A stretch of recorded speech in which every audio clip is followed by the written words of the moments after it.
بعد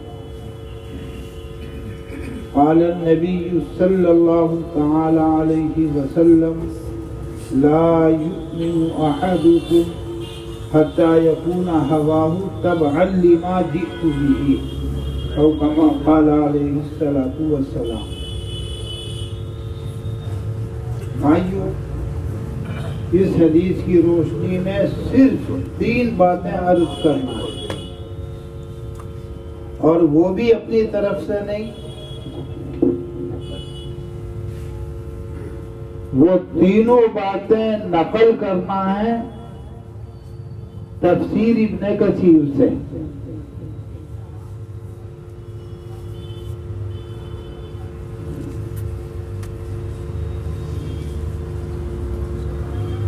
ایک بوڑھا آدمی، پہلی بات، ایک بوڑھا آدمی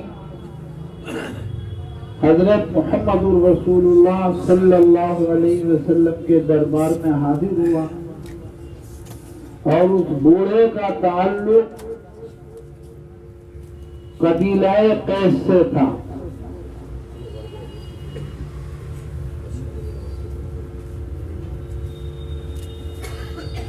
اس بوڑھے کا تعلق قبیلہ قیس سے تھا۔ قبیلہ قیس عرب کا مشہور قبیلہ ہے۔ اسی قبیلے سے ایک دیوانہ جو مجنو کے نام سے جانا جاتا، اس کا تعلق بھی اسی قبیلے سے تھا۔ قبیلہ قیس کا یہ بوڑھا آدمی مسلمان نہیں ہے، غیر ہے۔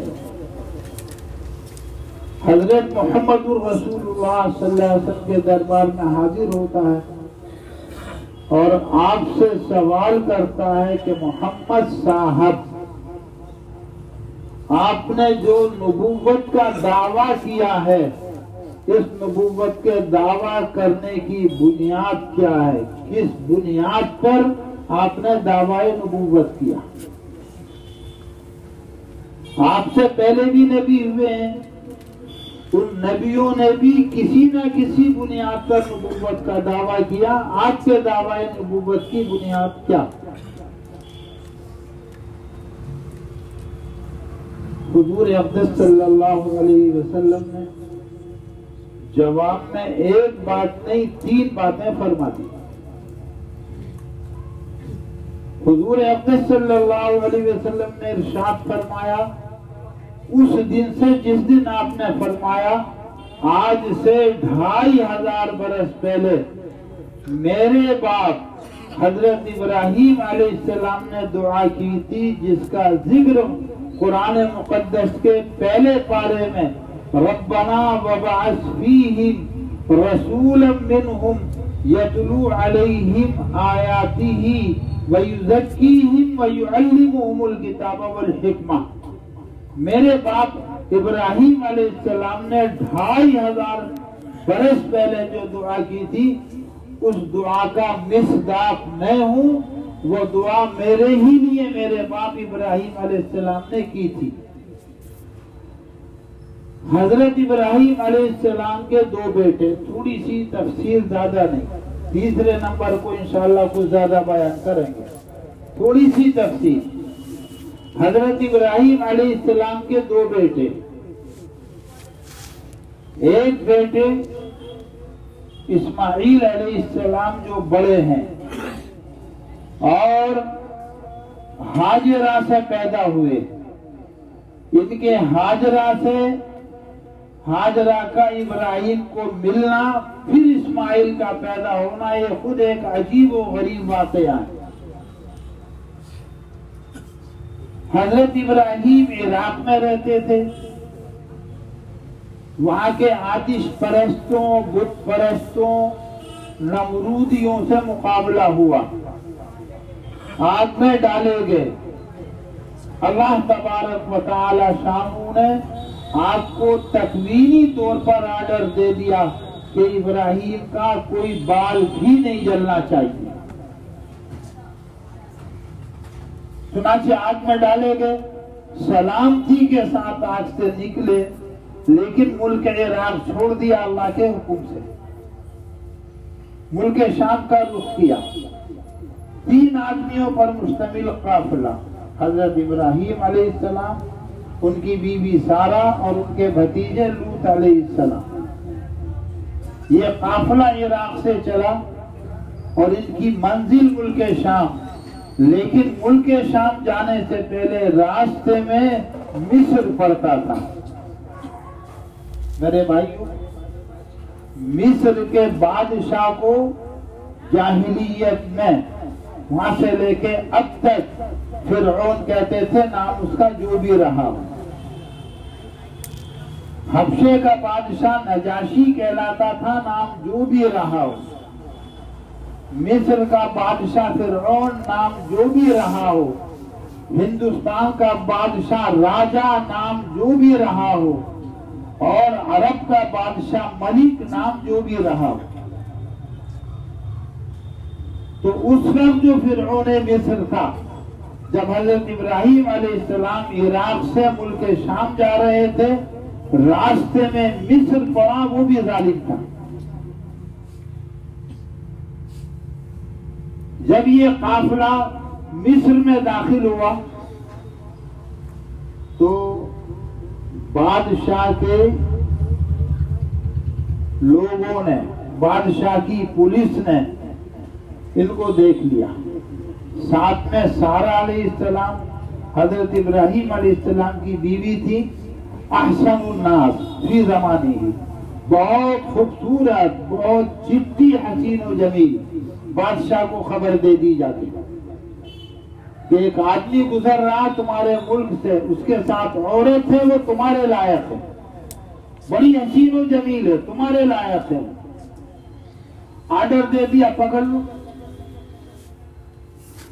ایک چیز ابراہیم علیہ السلام کو پہلے سے معلوم تھی، وہ حضرت سارہ کو بتا دی. کیا معلوم تھا؟ ابراہیم علیہ السلام کو یہ معلوم تھا کہ اگر بہن بھائی اس کے ملک سے گزرے تو بہن کو بھائی سے جدا نہیں کرتا تھا، وہ اس کو نہیں پکڑتا تھا. اور اگر یہ معلوم ہو جائے کہ میاں بیوی ہیں تو پھر بیوی کو چھین لیا کرتا تھا. یہ معلوم تھا. وہ یہ اپنی طرف سے نہیں کہہ رہے، بخاری میں واقعہ جلد اول میں موجود ہے. خیر، آ گئی پولیس، سارا جانے لگی، گرفتار ہو کر بھیج دیا، چلی گئی. واقعی جب اس ظالم بادشاہ فرعون مصر نے جب سارا کو دیکھا تو اپنا کنٹرول کھو بیٹھا. سارا کی طرف ہاتھ بڑھایا، لیکن اللہ تعالیٰ قادر مطلق ہے. اللہ تعالیٰ قادر مطلق ہے. حضرت ابراہیم پاک باز تھے، اللہ کے نبی تھے. جب اللہ کے نبی معصوم ہیں تو اللہ تبارک و تعالی شانو، جن کا ان سے تعلق ہوتا ہے، ان ازواج کو بھی، ان کی بیویوں کو بھی محفوظ فرما دیتا. بیویاں بھی محفوظ. حضور اقدس صلی اللہ علیہ وسلم کے نکاح میں جتنی خواتین آئی ہیں 11، ان میں سے کسی کو احتلام نہیں ہوا. جانتی نہیں تھی احتلام کیا ہوتا. احتلام شیطانی اثر سے ہوتا ہے، اور شیطان نبی کی صورت اختیار کر کے نبی کی بیوی کے پاس نہیں آ سکتا. تو نبی کی برکت سے حفاظت، سارہ علیہ السلام کی بھی حفاظت. اس نے ہاتھ بڑھایا، ہاتھ کو جھٹکا لگا، ہاتھ شل ہو گیا. کہا کہ میں نے ارادہ کر لیا ہے، تمہیں بالکل کوئی نقصان نہیں پہنچاؤں گا، میرے لیے دعا کر دو. تمہاری دعا سے ہوا ہے، تمہاری بد دعا سے ہوا، اب دعا کر دو. چنانچہ سارہ نے دعا کی، اچھا ہو گیا. پھر نیت خراب ہوئی، پھر نیت خراب ہوئی، لیکن شل ہو گیا، ہاتھ بیکار معطل ہو گئے.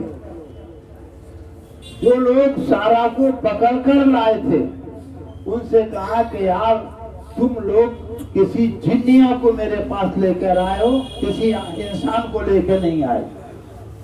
سارہ کو رخصت کیا، اور سارہ کو جب رخصت کیا تو ایسے نہیں رخصت کیا، تحفہ دے دیا، خادمہ دے دی.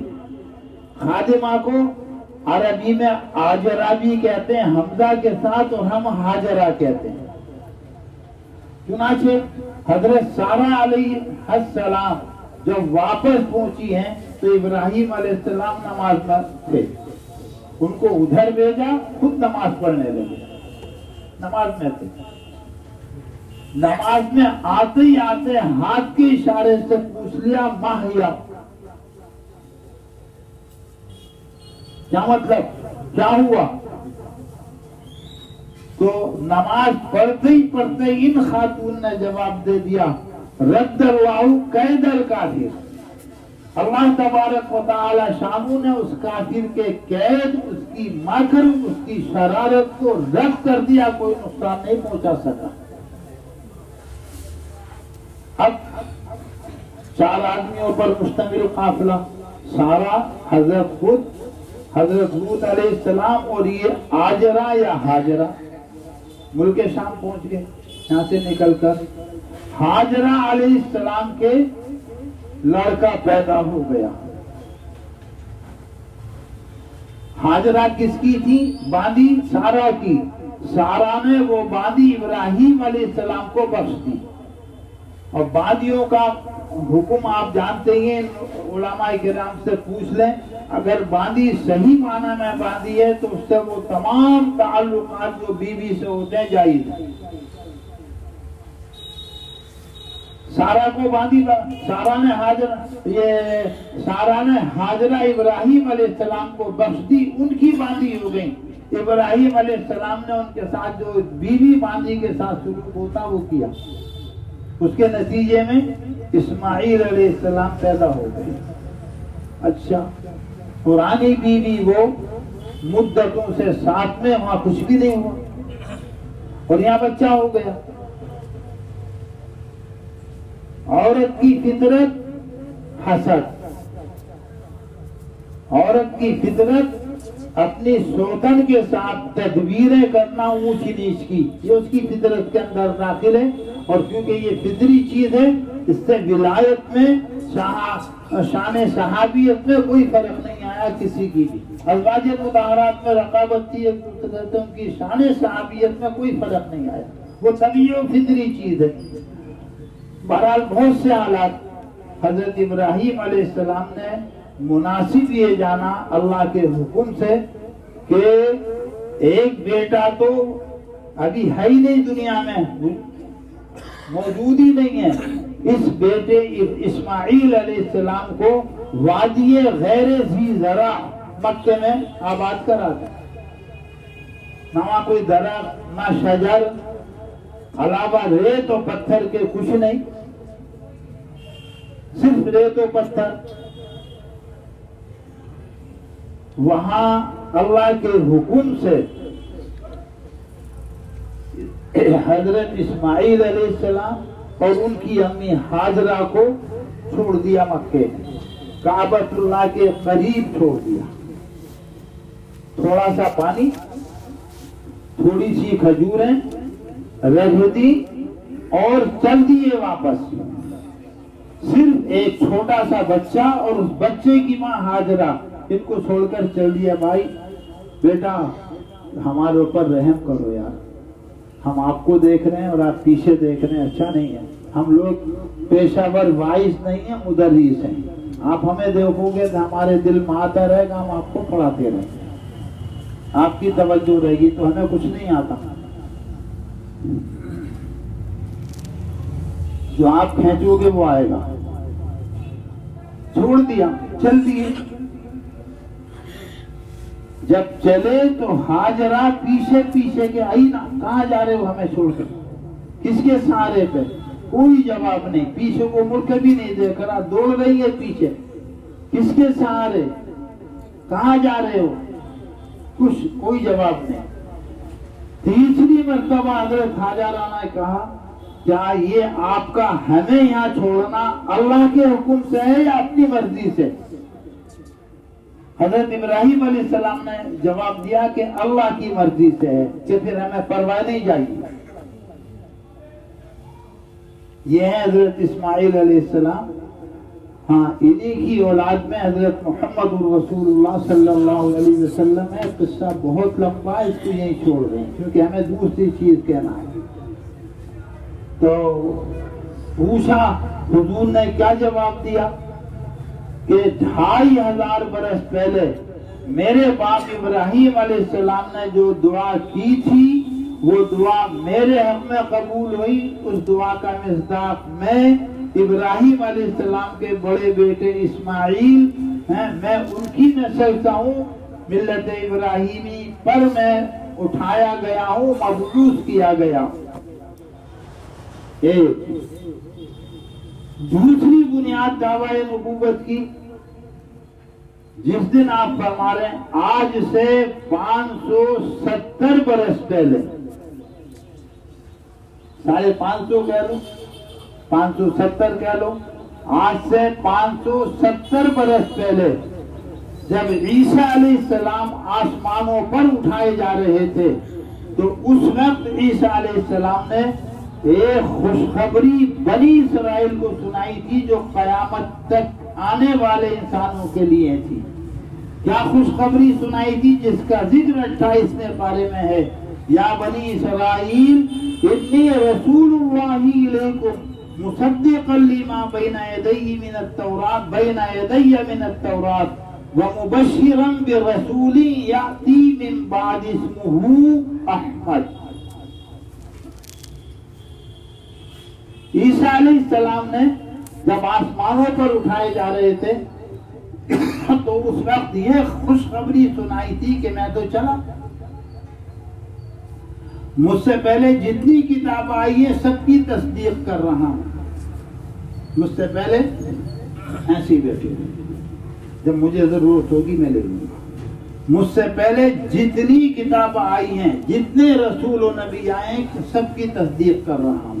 یہ حق ہونے کی علامت ہے کہ کام کرنے والا اگر پہلے کا کام حق اور سچ ہے تو اس کی تصدیق کرے، اور اگر تصدیق نہیں کر رہا تو یہ باطل ہونے کی علامت ہے. آپ کام کر رہے ہیں، میں کام کر رہا ہوں، یہ مولانا صاحب کر رہے ہیں، ہم بھی ان کی زیارت کرنے کے لیے ان کی خانقاہ میں آگے.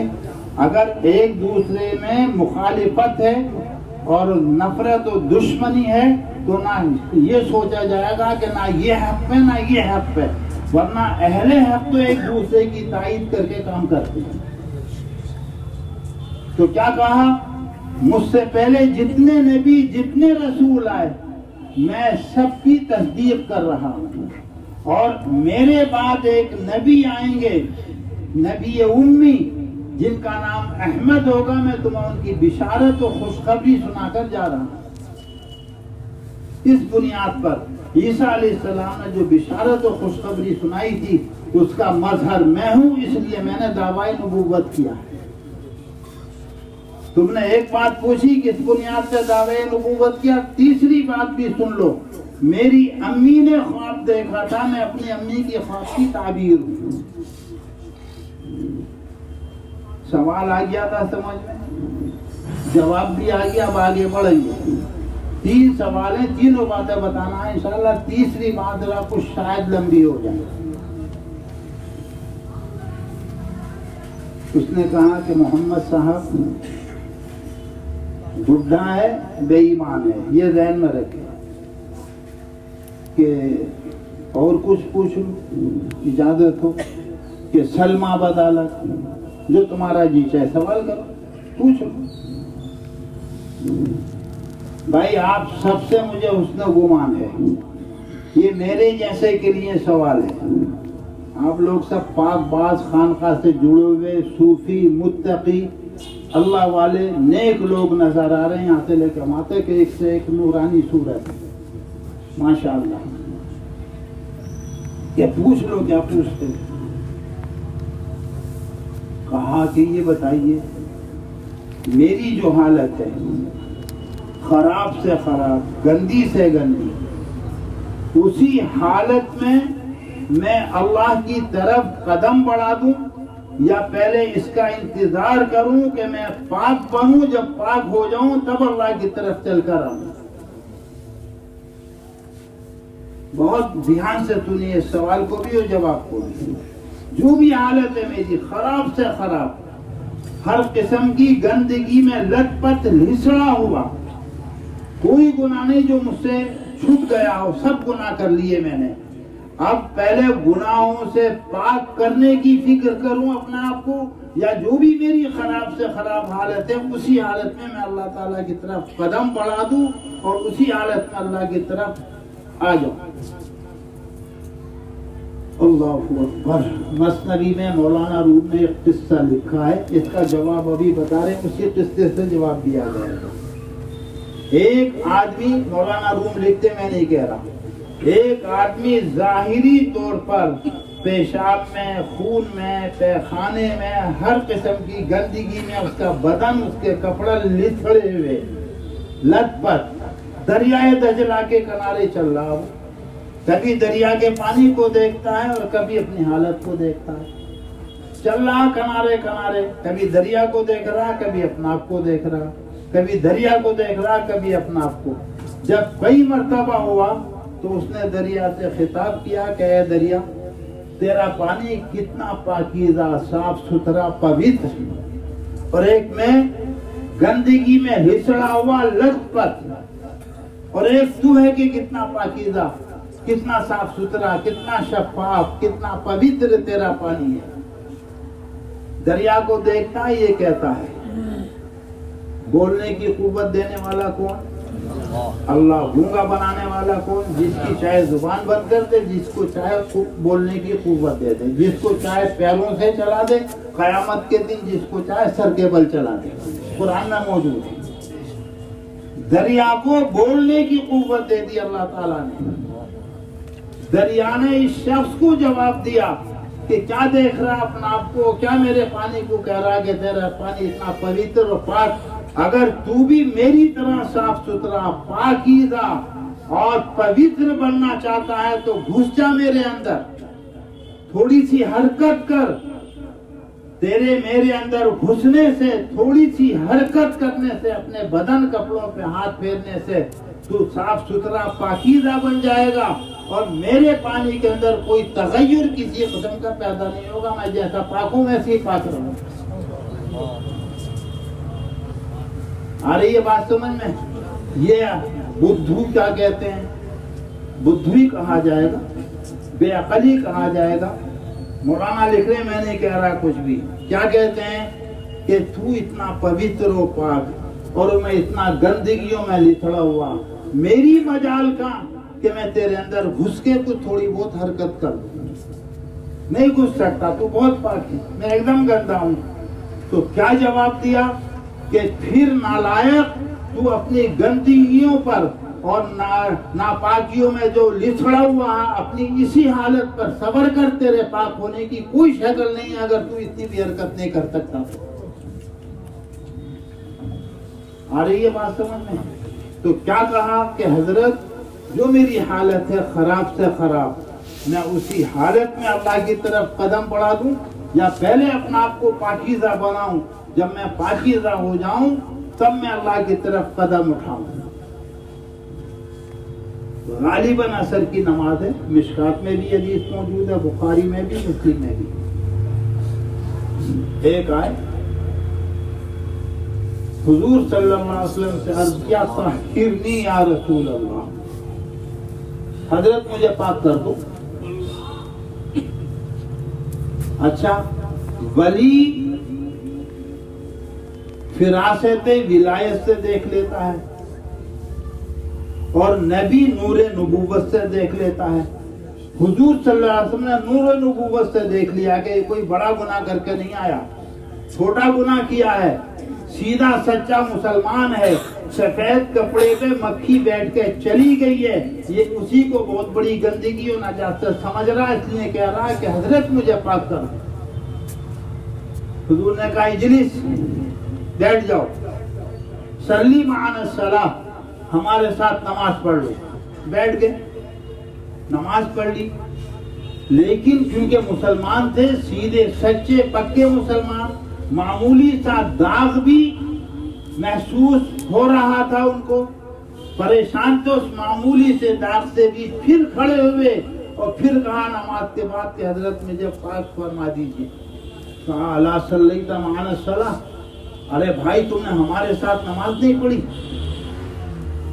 ہمارے ساتھ نماز نہیں پڑھی تم نے. کہ حضرت نماز تو پڑھ لی آپ کے ساتھ. کہ اذهب قد غفر اللہ لك ذنبك، اللہ تعالیٰ نے تیرا گناہ معاف کر دیا. پہلے پاک کرایا ہے، نماز پڑھوائی سرکار نے، بتائیے. اور قرآن کی آیت نازل ہو گئی ان الحسنات یذہبن السیئات، نیکیاں کرتا رہے، کتنے ہی گناہ ہو، کتنے ہی کچھ ہو، بڑھا دے اللہ کی طرف قدم. انشاءاللہ جب کرتا رہے گا نیکیاں غالب آ جائیں گی، گناہ کا خیال و تصور ہی اس کے ذہن سے نکل جائے گا. مشہور قصہ مولانا بار بار فضائل اعمال کا حوالہ دے رہے ہیں، آپ 2-3 دفعہ حوالہ دے دیا. فضائل اعمال میں بھی لکھا ہے، بخاری میں بھی موجود ہے یہ قصہ اور حدیث میں بھی. 99 کا قاتل، کتنے کا؟ 99 کا قاتل. اس 99 کے قاتل کے دل میں یہ داعیہ پیدا ہوا کہ یہ توبہ کر لیں. اور میرے پیارے بھائیوں بزرگوں، ہر ایک آدمی پہ زندگی میں کوئی ایک دن، سال میں کوئی ایک دن، مہینے میں کوئی ایک دن، ہفتے میں کوئی ایک دن، دن میں کوئی ساعت ایسی آتی ہے برے سے برے آدمی پر کہ وہ اپنے کرتوتوں پر نادم و شرمندہ ہوتا ہے. یہیں پہ رکھ لگا تو مجھے یاد دلا دینا. ایسے ہی ایک شخص، کبھی کبھی غلطیاں ہو جاتی ہیں ڈاکٹروں سے بھی، یہ اس پہ بتا رہا ہوں. ایسا ہی ایک شخص، اور یہ بھی جس سے پوچھنے گیا یہ بھی ایسے ہی شخص تھا. ایسے ہی ایک شخص بالکل گندا، پاپی اعلیٰ درجے کا، کسی خانقاہ میں آ گیا. حضرت شاید اس کو جانتے تھے یا کشف ہو گیا. جب وہ اس کو آتے ہوئے دیکھا تو گھسنے نہیں دیا، بھگا دیا، نکالو نکالو نکالو نکالو یہاں سے گندا. جب بھگایا تو بھاگ گیا، چلا تو گیا وہ، لیکن ادھر عتاب خداوندی ہوا ان حضرت کے اوپر. صاحب نسبت سے عتاب خداوندی ہوا. کیا عتاب ہوا؟ کہ ہم نے ایک بیمار تمہارے پاس بھیجا تھا. یہ تمہاری خانقاہ دارالشفا ہے، ہسپتال ہے، تمہارے ہسپتال میں ایک بیمار بھیجا تھا، تم نے اس بیمار کو بتا دی، بھگا دیا. بتائیے وہ اپنا علاج اب کہاں کرائے؟ جب یہ عتاب ہوا تو رو رہے ہیں. وضو کیا، 2 رکعت نماز صلاۃ توبہ پڑھی، رو رہے ہیں.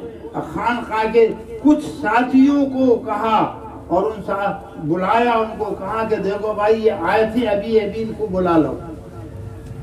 جب کہا کہ حضرت بلا رہے ہیں، کہ نہ وہ تو جبھی کی بات تھی جب میں بے ہوش تھا، اب تو میں ہوش میں ہوں.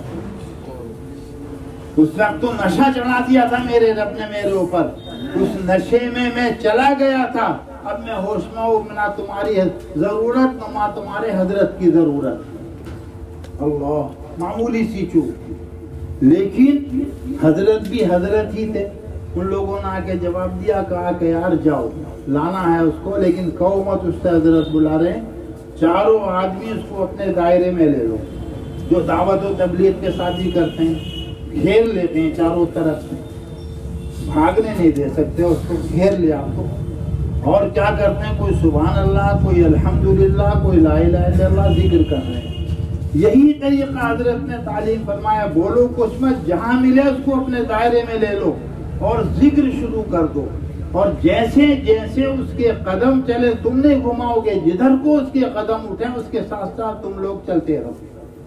چنانچہ یہی کیا، گھوما پھرا ادھر ادھر، گھوم پھر کے وہ خانقاہ میں ہی لوٹ آیا. اب اس کا علاج و معالجہ شروع ہوا. خیر بہرحال تو 99 کا قاتل ہے، چلا گیا کسی کے پاس، اس سے سیدھی سچی بات کہہ دی. مریض وہ اچھا جو اپنا علاج، اپنی بیماری ڈاکٹر کو سیدھی سچی بتا دے. لیکن آج کل کا معاملہ بس اللہ رحم فرمائے، اگر اپنے حضرت کو لکھے گا تو فضائل لکھے گا کہ حضرت مجھ سے 100 آدمی مصافحہ کرتے ہیں، میرے گاؤں کے لوگ مجھ سے بڑے عقیدت مند ہیں، اور ایسا ہے ایسا ہے. حضرت کیا جواب دیں گے؟ ماشاءاللہ، سبحان اللہ. اگر یہ لکھے کہ میری نظروں پر کوٹ جاتی ہے، میں بڑا پریشان ہوں، اس کا علاج بتا دیجیے، تو علاج تو بیماری کا ہوتا ہے، فضائل کا علاج تھوڑی ہوتا۔ آج اگر ہم اپنے حضرت کو لکھتے ہیں تو فضائل لکھتے ہیں، اپنی بیماریاں نہیں لکھتے، اس لیے اصلاح بھی نہیں ہوتی جلدی۔ خیر بارہ تو سیدھی سچی بات بتا دی کہ 99 کا قاتل ہوا، توبہ کا ارادہ ہے، توبہ کرا دیجیے یا تدبیر بتا دیجیے۔ کہا کہ اچھا 900 چوبے کھا کے بلی ہنس کو چلی ہے، 99 کو قتل کا آیا، تیری توبہ کا؟ اس نے بھی تلوار اس کو بھی گلا کاٹ دیا کہ جا تو بھی جا، سو کا عادت پورا کر دیا۔ لیکن دل میں لگن وہی تھی، دل کی تڑپ وہی تھی کہ اس سے جرم پر جرم ہو رہے ہیں، یہ سما جرم بھی ہو گیا، میری توبہ کی کوئی صورت نکل آئے تو اچھا۔ دوسرے راہب کے پاس چلے گئے جو پڑھے لکھے تھے، یہ جاہل راہب تھا، یہ راہب جاہل تھا، بنی اسرائیل کا قصہ۔ دوسرے راہب کے پاس چلے گئے جو پڑھے لکھے تھے، کہا کہ 100 کو قتل کر کے آ رہا ہوں، 99 کا نہیں، 100 پورے کر کے آ رہا ہوں، اور مجھے توبہ کرنا ہے، خدا کا خوف مجھے ہے کہ اللہ تعالیٰ میرے ساتھ کیا معاملہ کرے گا، میں معافی چاہتا ہوں اللہ تعالیٰ سے، کیا میری توبہ قبول ہو جائے گی؟ کیا جواب دیا انہوں نے؟ کیونکہ پڑھے لکھے تھے، عالم تھے، کیا جواب دیا راہب صاحب کہ کیوں نہیں ہوگی تیری توبہ قبول؟ توبہ کے قبول نہ ہونے کی 2 حدیں، ایک حد تو انفسی ہے اور ایک آفاقی ہے۔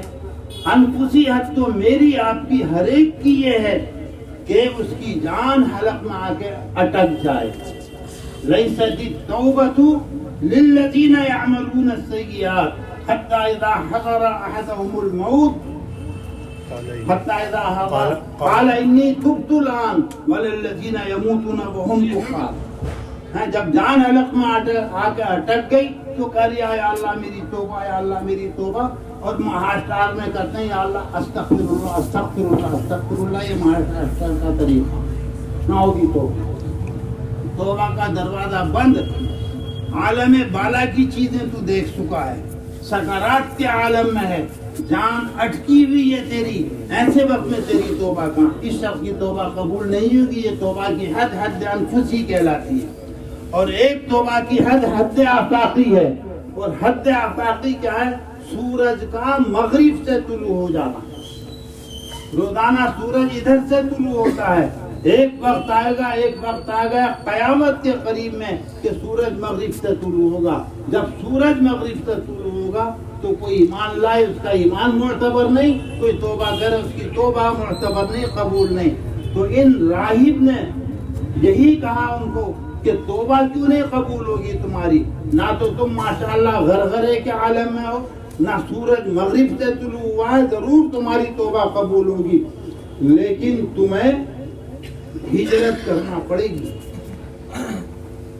تم جس علاقے میں رہتے ہو، جس گاؤں میں رہتے ہو، حافظ ابن حجر نے اس گاؤں کا نام کفارہ لکھا ہے، کفارہ کفرستان، اور ان راہب نے جہاں کا پتہ بتایا کہ وہاں چلے جاؤ، حافظ ابن حجر نے اس کا نام نصرہ لکھا ہے کہ تمہیں ہجرت کرنا پڑے گی، اپنا علاقہ اپنا گاؤں چھوڑو، وہ کفارہ ہے، وہاں تمہارے جیسے لوگ مجرم اللہ کے باغی رہتے ہیں۔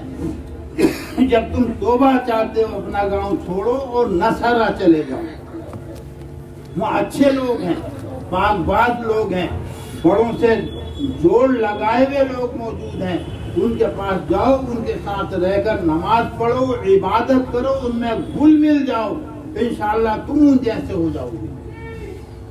امام غزالی لکھتے ہیں یا کونوا مع الصادقین کی تفسیر میں خالطوہم لتکونوا مثلہم، مل جاؤ ان میں جا کے، گھل جاؤ۔ ہماری اردو کی کہاوت ہے خربوزہ خربوزے کو دیکھ کر رنگ بدلتا ہے، جب تم ان میں رہو گے، ان میں گھل مل جاؤ گے، وہی ادائیں ساری کی ساری تمہارے اندر منتقل ہو جائیں گی، تمہاری توبہ قبول ہو جائے گی، تم پاک باز بن جاؤ گے۔ پادری صاحب کی یہ ہدایت سن کے انہوں نے سفر شروع کر دیا، کہاں کا؟ کفارہ سے نصرہ کا۔ سفر شروع ہو گیا، جا رہے زندگی موت کا مالک کون؟ آپ، میں، اللہ۔ ابھی منزل دور، قدم اٹھ گئے، سو کے قاتل کے، اس کو ذہن میں رکھیے، پاک نہیں ہے ابھی، پاکی کے لیے سفر کر رہا، اللہ کی طرف قدم اٹھ گئے، سو کا قاتل ہے، منزل دور، راستے میں آ گیا ملک الموت، وقت پورا ہو گیا، جاتے ہی جاتے، چلتے ہی چلتے بٹن دبا دیا زندگی کا، ختم۔ لیکن بٹن دبنے کے بعد، زندگی ختم ہونے کے بعد یوں بھی گر سکتے تھے، یوں بھی گر سکتے تھے، پیچھے کو بھی اپنا اختیار یہ استعمال کیا، جدھر جا رہے تھے ادھر کو سینے کے بل آگے کو گرے، صرف اتنا ان کا عمل، سینے کے بل آگے کو گرے۔ آگے دونوں قسم کے فرشتے، عذاب والے بھی آگئے کہ ہمارا آدمی ہے، سینچری مار کا آیا، آپ کی زبان میں کہہ دوں، سینچری مار کا آیا، سو کا قاتل ہمارا آدمی، ہم لے کے جائیں گے۔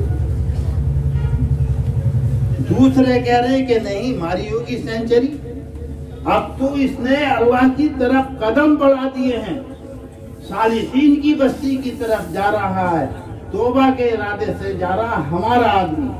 وہ کہہ رہے ہیں ہمارا آدمی، یہ کہہ رہے ہیں ہمارا آدمی۔ اللہ تعالیٰ نے ایک اور فرشتہ بھیج دیا، کہا بھائی کیا معاملہ ہے، کیا تھا جھگڑا ہے، کہ یہ سو کا قاتل ہے، ہمارا آدمی، ہم لے کے جائیں گے۔ کہہ رہا کہ ہوگا سو کا قاتل جب ہوگا، یہ توبہ کے ارادے سے اپنا شہر چھوڑ چکا ہے، ادھر جا رہا ہے نصرہ کی طرف، یہ لہذا یہ ہمارا آدمی ہے۔ کہا بھائی جھگڑو مت، زمین ناپ لو، جھگڑو مت، زمین ناپ لو، جدھر کے قریب ہوگا ادھر کا ہے۔ زمین کا مالک کون؟ کس کا حکم چلے گا زمین پر، آپ کا یا اللہ کا؟ اللہ کا حکم چلے گا۔ جدھر جا رہا تھا اللہ تعالیٰ نے آرڈر بھیج دیا کہ سمٹ جا،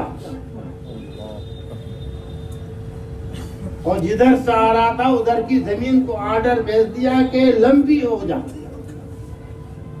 میرے بھائیوں، رحمت ہم پہنامی جو ہے، بندہ اپنے اختیار سے کتنا ہی خراب ہو، ندامت و شرمندگی کے ساتھ اللہ کی طرف قدم بڑھا دے، اس کا معاملہ انشاءاللہ پارے کتنے واقعات حدیث میں ملتے ہیں، حدیث کی سب کتابوں میں موجود ہے۔ میں ادھر ہی آ رہا ہوں، ایک صاحب بڈھے ہو گئے، مرنے کا وقت قریب آ گیا، اپنے سب بیٹوں کو جمع کیا اور کہا ایو ابن کنتم، میں تمہارا کیسا باپو بتاؤ، میں تمہارا کیسا باپو، کہ بہت اچھے باپو، کہ واقعی میں اچھا باپو تمہارا، کہنا کہ میری ایک وصیت ہے، جب میں مر جاؤں تو مجھے جلا دینا، جلانے کے بعد جو راکھ بن گئی، جو ہڈیاں رہ گئی ان کا بھی پاؤڈر بنا دینا کوٹ پیس کے، اور آدھی راکھ سمندر میں اور آدھی راکھ خشکی میں اڑا دینا۔ اگر اللہ تعالیٰ اب بھی میرے جمع کرنے پر قادر ہو گیا تو مجھے سخت عذاب دے گا۔ اللہ کے لیے کیا مشکل، مر گئے، بیٹوں نے ہدایت کے مطابق عمل کیا، اللہ تعالیٰ نے آرڈر دے دیا سمندروں کے کہ اس کے سارے ذرے جمع کر دو، اور خشکی کو آرڈر دے دیا سارے ذرے جمع کر دو، اور صاحب کھڑے ہیں سامنے کہ بندے یہ کیا کیا تو، یہ کیا کیا تو نے، کہ یا اللہ عمل تو نہیں تھے زندگی میں اچھے، یہ صرف من خشیتک، تیرے خوف سے یہ کیا ہے۔ کیسے کیا؟ تیرے خوف سے۔ اللہ تعالیٰ نے بخش دیا اس کو صرف اس وجہ سے کہ اللہ کا خوف اس کے دل کے اندر پیدا ہو چکا تھا۔ بات سمجھ رہے ہیں؟ تو کیا کہا کہ حضرت بہت خراب میری حالت ہے، اسی حالت میں میں اللہ کی طرف قدم بڑھا دوں یا پہلے اپنا آپ کو صاف ستھرا پاکیزہ بناؤں، جب میں صاف ستھرا اور پاکیزہ بنوں تو تب اللہ کی طرف قدم بڑھاؤں۔ حضور صلی اللہ علیہ وسلم نے فرما دیا کہ جو تمہاری حالت ہے اسی حالت میں تم اللہ کی طرف قدم اٹھا لو، اللہ کی رحمتیں تمہیں خود اپنی طرف کھینچ لیں گی۔ اس میں بھی تفصیل ہے، لیکن تیسری بات رہ جائے گی۔ یہ دو باتیں سن کر وہ بولے، وہ کون؟ بڑے میاں، دھوپ میں بیٹھ کے، بڈھے نہیں ہوئے تھے، بڑے چالاک اور تجربے کار تھے، بولے کہ محمد صاحب آپ کی باتیں میرے دل کو بڑی اچھی لگی، آپ کی باتیں میرے دل کو بڑی اچھی لگی۔ میرا جی چاہتا ہے کہ میں آپ کے دھرم میں داخل ہو کر آپ کی اتباع و پیروی کر لوں، لیکن مجھے ملے گا کیا؟ یہ مجھے ملے گا کیا؟ تجربے کی بات ہے۔ آپ کی باتیں بہت اچھی میرے دل کو لگی، ہر بات میرے دل کو چھو گئی۔ اب میرا جی چاہ رہا کہ میں آپ کا مذہب قبول کر لوں اور آپ کی اتباع و پیروی کر لوں، لیکن مجھے ملے گا کیا؟ کیا فرمایا سرکار نے؟ النجات فی الآخرہ، آخرت کی نجات مل جائے گی۔ مسلم غالب تو نہیں تھے، نہ غالب کا شعر اس کو معلوم تھا، لیکن جواب اس نے حضور کو یہی دیا کہ دل کے بہلانے کو غالب یہ خیال اچھا ہے کہ آخرت کی نجات مل جائے گی، کہ محمد صاحب یہ ادھار وعدہ ہے، کس نے آخرت دیکھی ہے؟ کب مرے اور کب آخرت آئے؟ یہ بتائیے کہ نقد کیا ملے گا مجھے؟ سوال آ گیا سمجھ میں؟ سوال کیا تھا؟ آپ کی باتیں بہت اچھی، آپ کے دھرم میں داخل ہونے کو جی چاہ رہا ہے اور آپ کی اتباع کرنے کو جی چاہ رہا ہے، لیکن مجھے ملے گا کیا؟ حضور نے فرمایا نجات مل جائے گی، آخرت میں جنت میں چلے جاؤ گے، کہ یہ تو ادھار وعدہ ہے۔ نقد بتائیے، نقد کیا ملے گا؟ حضرت ڈاکٹر ہو تو کامل ڈاکٹر، حضرت نے صرف ایک جملے کا اضافہ فرما دیا۔ سوال سن لو تاکہ دونوں جملے ایک ساتھ کہتے ہیں۔ آپ کی باتیں سن کر آپ کے دھرم میں داخل ہو کر آپ کی اتباع و پیروی کو جی چاہ رہا، لیکن مجھے ملے گا کیا؟ سرکار نے فرمایا دو چیزیں، التمکن فی الارض والنجات فی الآخرہ۔ کیا ملے گا؟ تمکن فی الارض ملے گا اور آخرت میں نجات ملے گی۔ تمکن فی الارض کے معنی یہ بڑے بڑے مولانا لوگ ہیں یہی کریں گے کہ زمین میں تمہیں سلطنت، حکومت، دبدبہ، شان و شوکت، عزت نصیب ہوگی۔ اگر واقعی تم میرے دھرم میں داخل ہو گئے اور دھرم میں داخل ہونے کے بعد تم نے میری اتباع و پیروی کر لی تو زمین پر حکومت کرو گے اور آخرت کی نجات ملے گی تمہیں۔ اللہ اکبر۔ اب یہ آج کل کے نوجوان یا میرے جیسے اناڑی حضور کے اس کلام پہ اعتراض کر دیں گے کہ صاحب وعدہ جھوٹا، تمکن فی الارض حاصل نہیں مسلمانوں کو۔ سب سے زیادہ ایسی قوم جس کو کوٹا پیٹا جا رہا آج بھی مسلمان، ایسی قوم جس کی کوئی حمایت اور نصرت کرنے کو خود اس کے اپنے تیار نہیں، وہ مسلمان، بے عزت ذلیل و خوار قوم مسلمان۔ پھر کیا ملے گا؟ پھر کہاں وعدہ؟ میرے بھائیو، حضور نے جو وعدہ کیا تمکن فی الارض کا، وہ مشروط وعدہ ہے۔ جب وہ شرط پائی گئی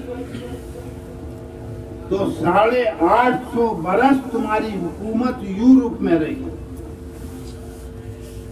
تاریخ اٹھا کے دیکھ لے، نہیں کہہ رہا کتنی، 850 برس یورپ میں تمہاری حکومت رہی جب وہ شرط پائی گئی، آپ کا اتباع پایا گیا، اور آپ کی اتباع و پیروی کی جگہ جب یورپ کے سلاطین نے اپنے نہانے کے لیے سونے کی کشتیاں اور اپنے مکانوں کی چھت سونے چاندی کی بنا لی، جفا کشی، محنت حضور صلی اللہ علیہ وسلم کے صحابہ کی، اس نے اپنے اسلاف کی زندگی چھوڑ دی، تو سونے کی تشت میں حکومت کی چابیاں اس بلا اور اس کے شوہر کو دے کر آ گیا۔ لیکن کب؟ جب سنت سے دوری ہوئی کہ محمد سے وفاتون ہے تو ہم تیرے ہیں، کہ محمد سے وفاتون ہے تو ہم تیرے ہیں، یہ جہاں چیز ہے کیا لوح و قلم تیرے ہیں، تیری مرضی سے نظام عالم چلے گا اگر تو محمد کا وفادار بن گیا۔ 850 برس میں حکومت رہی اور اتنی مضبوط حکومت رہی، اتنی مضبوط حکومت رہی، آپ تو آپ کے جھنڈے کو بھی دیکھنے کی جرأت اور ہمت نہیں کرتے تھے یورپین ممالک کے بادشاہ سلاطین۔ اتنی مضبوط آپ کی حکومت تھی، لیکن کب تھی؟ جب اتباع رسول تھا۔ چلیے آپ کہو گے کہاں یورپ کی بات کر رہے ہیں، اپنا ملک دیکھو۔ 75 سال یہ اور 90 سال پہلے، 90 سال انگریز ملک میں رہا۔ ہم نے، آپ نے، سب نے، ہمارے دوسرے لوگوں نے مل کر انگریز کے تسلط، اس کے قبضے سے اس ملک کو آزاد کرایا 75 سال سے۔ اس 75 اور 90 کے آگے کا زمانہ دیکھ لیجئے، اس ملک پہ، اتنے سے ملک پہ نہیں، اب یہ اتنا سا ملک ہے، ہمارے ملک کی سرحدیں افغانستان، ایران، چائنا، برما سے ملی ہوئی تھی۔ اتنے لمبے چوڑے ملک پر اگر مسلسل حکومت کو دیکھو تو 750 سال حکومت آپ نے کی۔ کتنی؟ اور تاریخ پڑھ لو، اس 750 سالہ حکومت میں پورے ملک میں کہیں ہندو مسلم فساد آپ کو پڑھنے کو نہیں ملے گا۔ تاریخ پڑھ لو، اتہاس دیکھ لو، 750 برس۔ لیکن کب حکومت کی ہے؟ 2 قصے بتائیں گے، بات ختم کریں گے۔ ایک سینہ بسینہ اور ایک کتابوں میں پڑھا ہے۔ سینہ بسینہ قریب کا ہے، کتابوں کا پڑھا ہوا تھوڑا اور آگے کا ہے۔ سینہ بسینے کا قصہ یہ ہے کہ دہلی کی جامع مسجد کی جب بنیاد رکھی جا رہی تھی، اپنے استادوں سے سنا ہے، جب دہلی کی جامع مسجد کی بنیاد رکھی جا رہی تھی تو سرکاری طور پر اعلان یہ تھا، پہلا پتھر وہ رکھے گا جس کی فجر کی سنتیں پوری زندگی میں بالغ ہونے کے دن سے آج تک فجر کی سنتیں اس کی قضا نہ ہوئی، بالغ ہونے کے دن سے آج تک اس کی فجر کی سنتیں قضا نہ ہوئی ہوں، پہلا پتھر وہ رکھے گا۔ یہ اعلان ہو رہا ہے، بار بار اعلان ہو رہا، لیکن کوئی مائی کا لالا نہیں پڑا۔ ہر قسم کے لوگ موجود تھے مجمع میں سرکاری دعوت پر۔ کافی انتظار کے بعد ہمارے ملک کے بادشاہ شاہ جہاں آگے بڑھے، اپنے سینے پہ ہاتھ رکھا اور کہا کہ الحمدللہ، جس دن سے میں بالغ ہوا ہوں آج صبح تک کی فجر کی سنتیں میری قضا نہیں ہوئی ہیں۔ اور میرے بھائیوں، جو فجر کی سنتوں کو قضا نہ کرے، کیا وہ فجر کے ظہر، عصر، مغرب اور عشاء کے فرض کھا جائے گا؟ سوچو ذرا، جب تم سنت سے اتنے جڑے ہوئے تھے اور اللہ سے تمہارا تعلق اتنا مضبوط تھا تو یہ بر صغیر تمہارے قدموں میں تھا۔ ابھی اور اس کا نتیجہ بعد میں، یہ تو قریب کا ہے، تھوڑا پیچھے ہٹ جائے۔ ہمارے اس ملک کے بادشاہ سلطان شمس الدین التمش، خواجہ قطب الدین بختیار کاکی رحمت اللہ علیہ سے جڑے ہوئے تھے۔ آج کل ہم لوگ بھی نہیں جڑتے، پہلے سلاطین ان اللہ کے بندوں کی قدموں میں پڑتے تھے، آگے تک ان کی حکومتیں چلتی تھیں، ان کی مرضی کے مطابق زندگی گزارتے تھے، تب حکومتیں چلتی تھیں۔ ساری دنیا سے باج وصول کرتے اور ان کے قدموں پر ان کو نشاور کرتے اس باج کو۔ خانقاہوں کا خرچ، مدارس کا خرچ اسی باج سے چلتے تھے اس دور میں۔ خیر، سلطان شمس الدین التمش، ان کا قصہ ہے۔ خواجہ صاحب مرض الموت میں مبتلا ہو گئے، وصیت نامہ لکھ دیا۔ جب یہ اندازہ ہوا کہ ہم چلے جائیں گے تو وصیت نامہ لکھ دیا۔ بہت سارے واقعات ہیں، بس یہی جتنی ضرورت ہے اتنا بیان کر رہا ہوں۔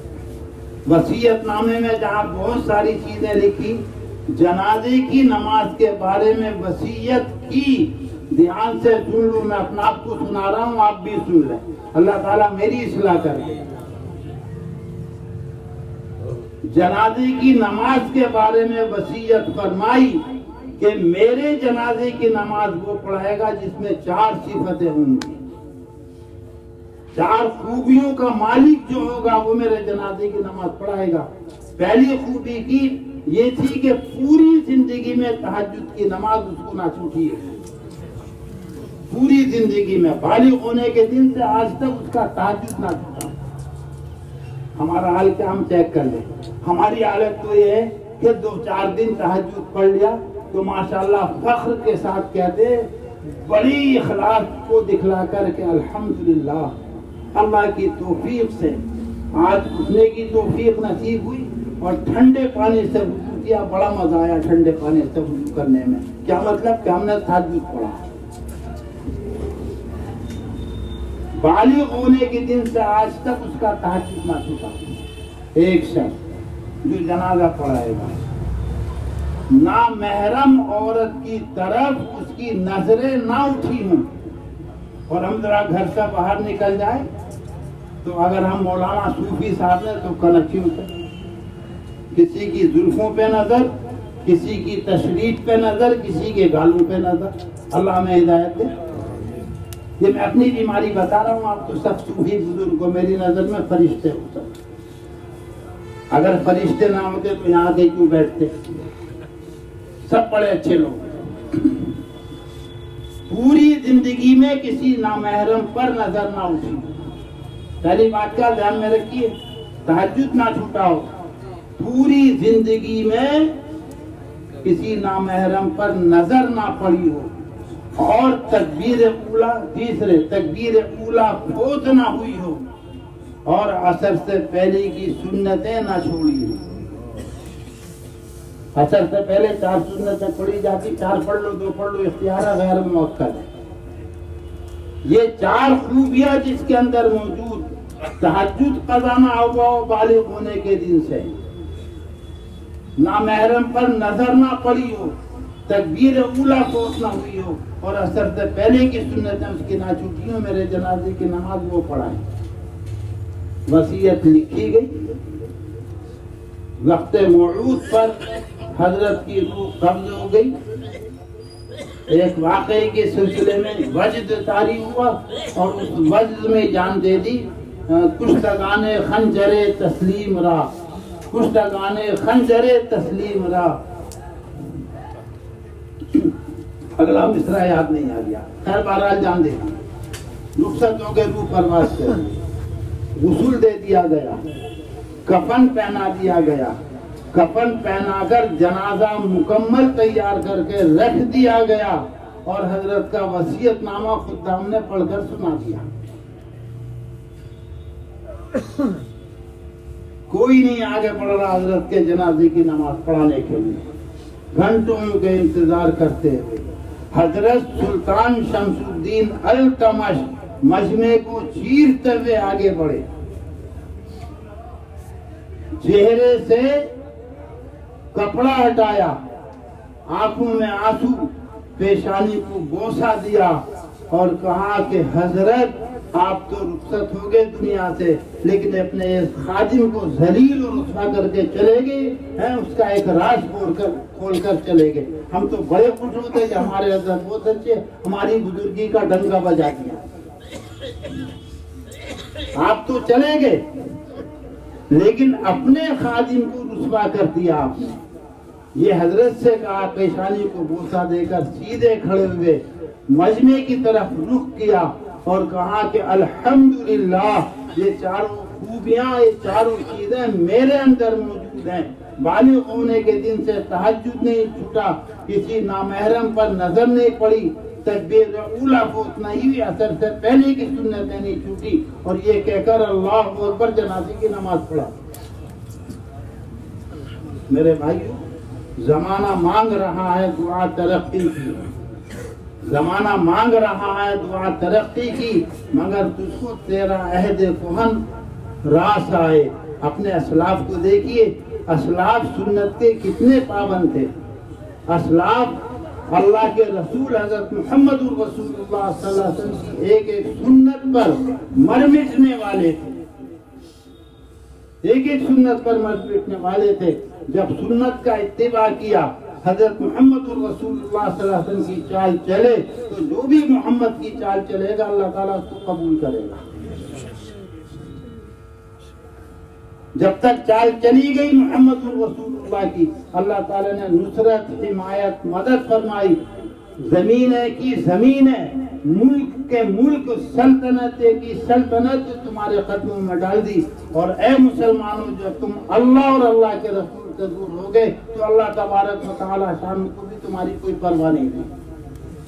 لہذا اپنے بھائیوں سے بہت ادب کے ساتھ، اپنے آپ سے بھی، اپنے بھائیوں سے بھی بہت ادب کے ساتھ عرض ہے کہ پیچھے لوٹو، اپنے اسلاف کو دیکھو، اپنے اسلاف کے طریقے کے مطابق حضرت محمد رسول اللہ صلی اللہ علیہ وسلم کی سنتوں کو، ایک ایک سنت کو زندہ کر کے زندگی گزارنے والے بنو. دیکھیے پھر اللہ کی مدد ہوگی یا نہیں.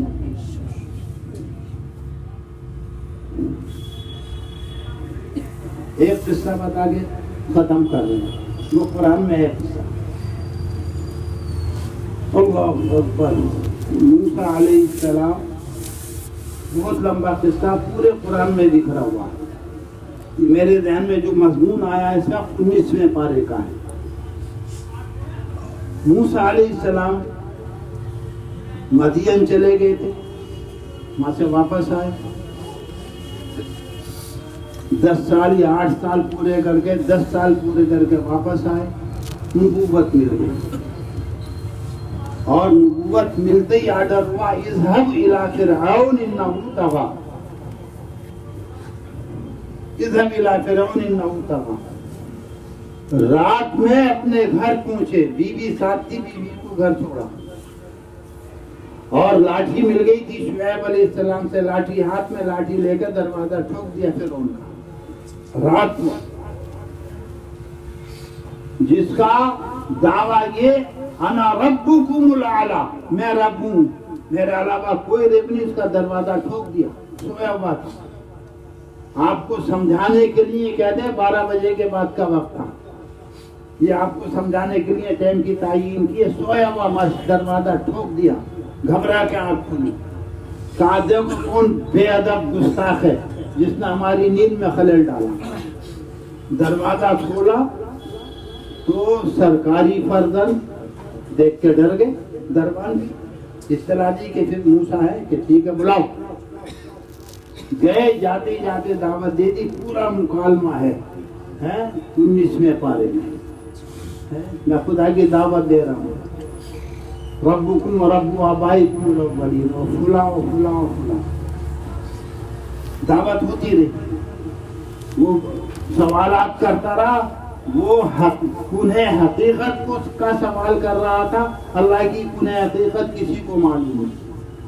اور حضرت موسیٰ علیہ السلام جواب میں کوئی نہ کوئی وجہ، کوئی نہ کوئی علامت اس کی قدرت کی بتا رہے تھے. بہت لمبا مناظرہ. اس مناظرے کے بعد کہا کہ موسیٰ کان کھول کے سن لے، لئن اتخذت الہا غیری لاجعلنک من المسجونین. اگر میرے علاوہ تو نے کسی کو خدا بنا دیا، تو نے کہہ دیا کہ اللہ اوپر والا ہے، کسی اور کو خدا مانا، کسی اور کے خدائی کی دعوت دی، کسی اور کو خدا بنایا، لَأَجْعَلَنَّكَ مِنَ الْمَسْجُونِينَ، قید خانے میں ڈال دوں گا، کوئی سنوائی نہیں ہوگی، ایسے مقدمے لگا دوں گا تیرے اوپر.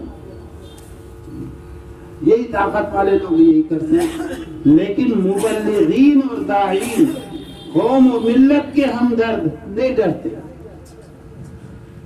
کہا کہ اگر میں کوئی دلیل پیش کر دوں اپنی نبوت پر تب بھی، کفاتی بہا ان کنت من الصادقین، اسی کی زبان سے نکلوا دیا. تخت پہ بیٹھا ہے، اس کے اوپر کرسی ہے، کرسی کے اوپر براجمان ہے ہندوستانی زبان میں. کہا اگر واقعی تو کوئی علامت موجودہ، کوئی نشانی لے کر آتا دکھا ذرا. ہاتھ میں لاٹھی تھی، ڈال دی، وہ بن گیا شوں شوں سانپ، خطرناک، اور چلنا شروع کیا. پھر ان کی طرف کرسی پہ بیٹھا تھا، مفسرین نے لکھا نیچے ڈر کے مارے کرسی کے نیچے چھپ گیا. ساری خدائی چلی گئی.